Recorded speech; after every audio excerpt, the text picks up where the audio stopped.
Hey guys, and welcome to another one of my #1 Sentai Gozyuger episode commentary and reviews.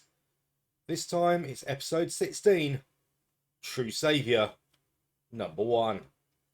And just before we get into the episode, I just want to say, as usual, if you enjoy what you see, please remember to like and subscribe. It just means so much on a small channel like this. Now let's get into the episode. So the episode opens, and we seem to have gone back to the first episode with Herrero working on a till, being very unenthusiastic, and being threatened with being fired. As a girl is his next customer, who putting down an ice lolly, a drink, a masked man comes to rob the store.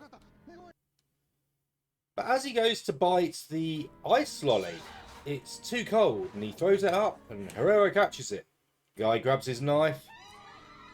Herrero gets into an attack pose, but a cloaked individual goes in front of him, asking, "Is it money you want?" as he holds up a wad of cash, saying, "If that's so, then take it from me." Herrero's going, you're my bro?" As the thief goes to stab, he gets wedged in the stack of cash, before the mystery man manages to kick him across the store, and apologising to everyone in the shop for the fuss, says, "Help yourself," and throws the money down on the counter, before taking the ice lolly. Herrero going down to the thief and saying, "Eat this and rethink your life, but be careful, it's cold." Herrero's thinking something's really off here, as one of the customers says, "What's your name?" And he says, "Oh, I'm Mashiro Kamade," or God Kamade. And as he leaves, a flying bear goes around and hands Herrero an invoice for 11 million yen. As we go into some new credits, Herrero goes chasing after Kamade, who refers to him as second gen. But Herrero says, "Look, no one asked for your help, and no one's paying this bill," as he tears up the bill for 11 million. But the flying bear prints off another bill, which Kamade hands to Herrero, who promptly tears it up again. But Kamado says, "Here's something on the house," tapping Herrero on the forehead, and he remembers everything. And suddenly remembering about the others, he runs off, as the bear billing machine hoovers up the torn up receipts. Getting to half century, the doorway's there, but now it seems to be some flats, where Ryuji is in dungarees with the landlady Sayori, singing a song about how cute and lovely she is, as she calls Ryuji very cool. And behind him, Samino comes out, dressed in an oversized shirt, saying she's going to dry some radish. Herrero says, "Dried radish for someone high class like you." And she goes, "No, I'm more organic and ecological." And from above, they get shouted at by a nerdy Rikuro, who ends up dropping his good luck charm. As behind him, Joji, the old Kinjiro, is being shown some flowers. As Herrero wonders what the hell happened, but he finds his wolf ring in his pocket, and slipping it on, Take-a-Sword appears. But the others cannot see him. Only Herrero can see him because his ring was still intact. As Take-a-Sword says, someone must have kept the wolf ring safe. Over in No.1 world, things aren't going well, with everyone wondering what happened, because the world isn't perfect like it should be. As Teiga-jun says, "Bring Teiga Naguru to me." But Garayuda says to do that, they need the prince's ring. Elsewhere, Hiro's about to have a burger, and he actually offers a bite to Take-a-Sword, who's good. As Herrero asks what happens, Tiger Sword says, the god of destruction was born, but they didn't have enough rings. So it didn't work out properly, and the prince was born in an imperfect state. So the world didn't end, it was just rewritten in a mixed up way. And the only one who can fix it is Taiga Naguru. But their conversation's interrupted. Two No.1s appear, attacking civilians. And it's Taiga Treasure and Taiga Party. And they don't have people inside them. As Bouquet turns up, demanding the ring. As, from a distant balcony, Kamade holds his hand up with his polar ring on and says, "Are you looking for this?" As Bouquet starts approaching, she's blasted at, which turns out to be the flying little polar bear, who tells Bouquet to expect a bill in the mail. As Kamade says, "It's been a while, Taiga Sword."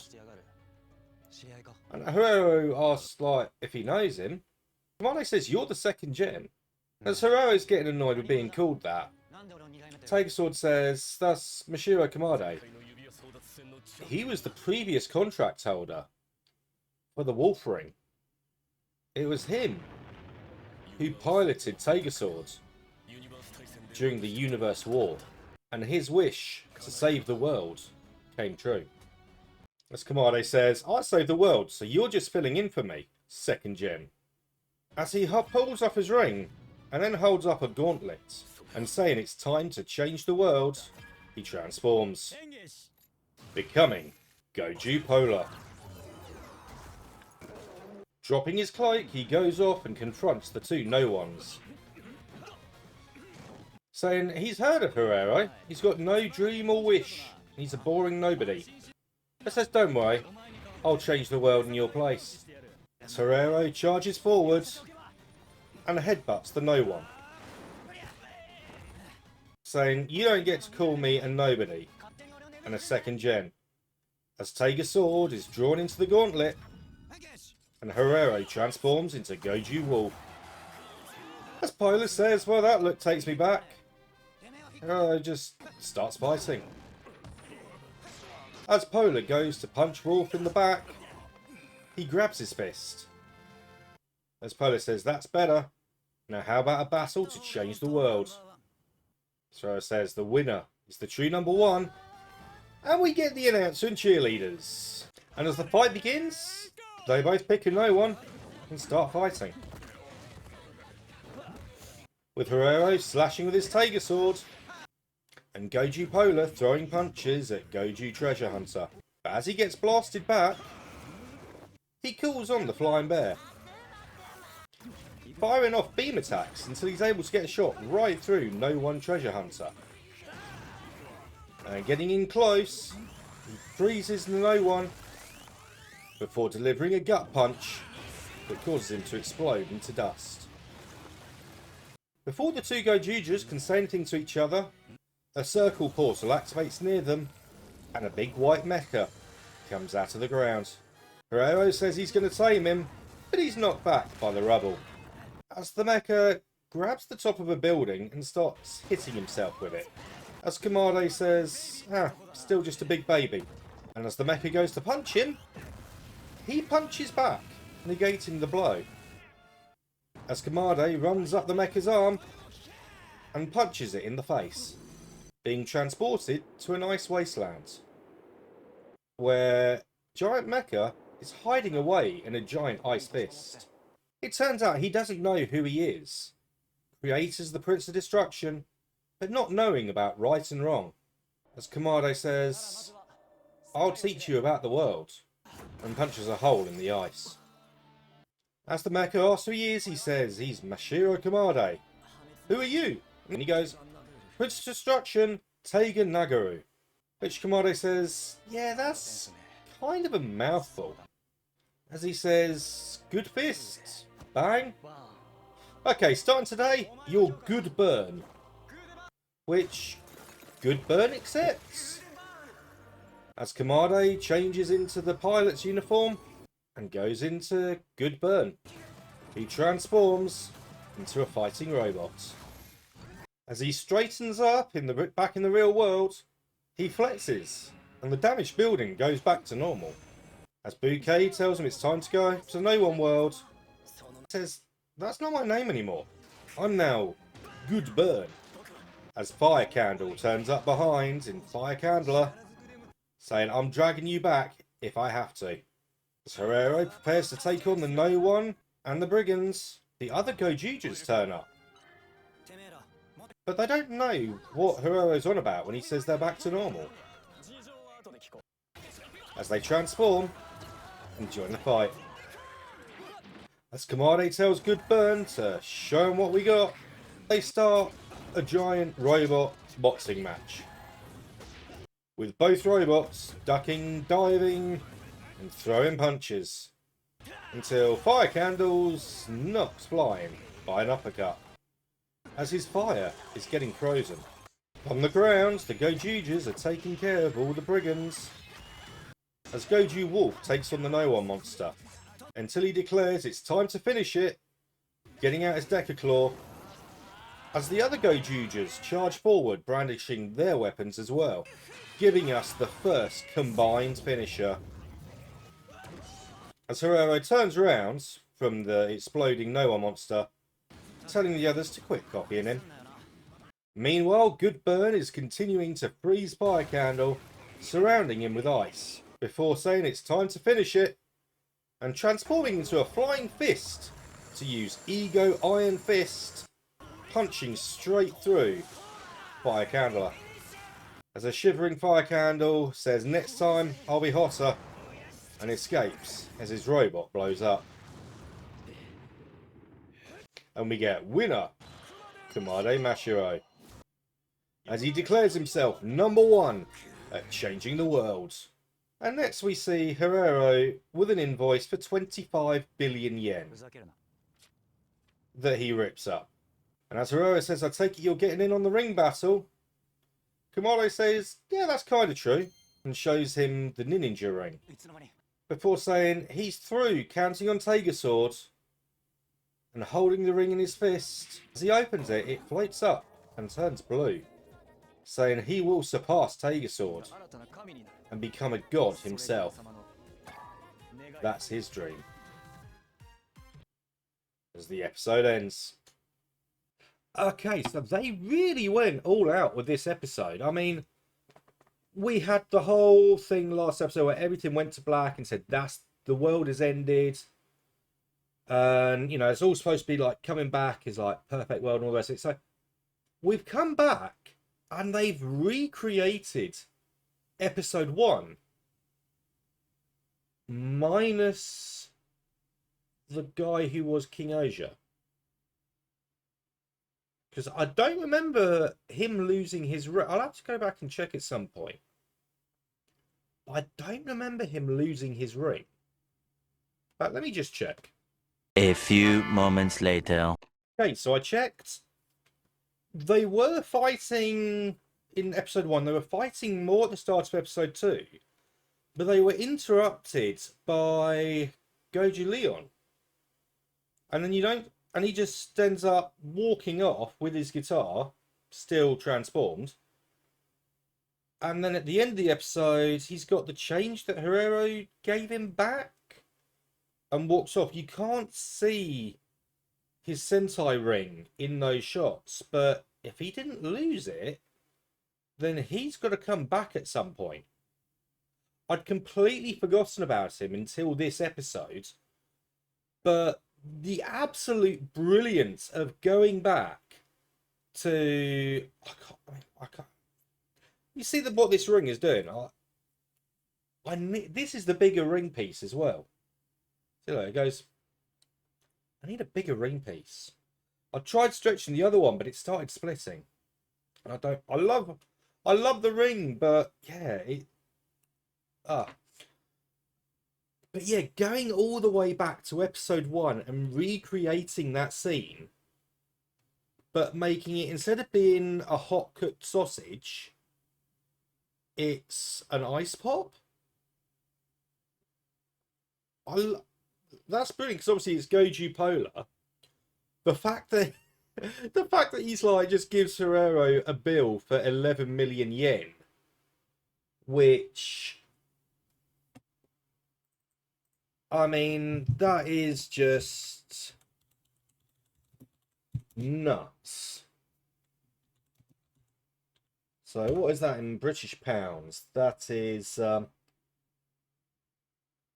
no, I did billion, not million, million yen. That's £56,000. Or for the Americans, $76,000 for stopping a shoplifter. I'm sorry, if that's what it was worth, the police needs to be being paid a hell of a lot more. And of course, that bill at the end, the billions, is like, what? But yeah, even the location. So obviously, we had the convenience store at the start, but where Herrero and Sword were sat talking, you had the kids and his dads playing football. Now, I'm just wondering if I like just check this. I want to. It's the same location, but I just want to check because I remembered seeing them before. Because Herrero's even eating the same burger, and yeah, it is the same dad and kid playing ball in that grass circle in the middle of that mini amphitheater, and Herrero is eating the same burger. It's the same location. That is absolutely brilliant. I mean, I'm literally checking this as I'm like speaking to you now. So I was already thinking that I'm pretty sure that's like, the fact that he was eating the same burger in the same wrapper. It's just Sword had taken the place of his mate, who was King Oja. And you even had the same two people, or lookalikes, probably the same two people, playing football with the same pink ball in the grass in the middle. Just those little details are absolutely brilliant. And the fact that, like, you know, when Kamade, was it Kamade? I'm terrible with names. But yeah, when he goes and, yeah, Kamade. When he goes and like interrupts like Herrero fighting the shoplifter, he's there and Herrero's just in the back going, so I'm supposed to be doing my You Are My Prey thing? Yeah.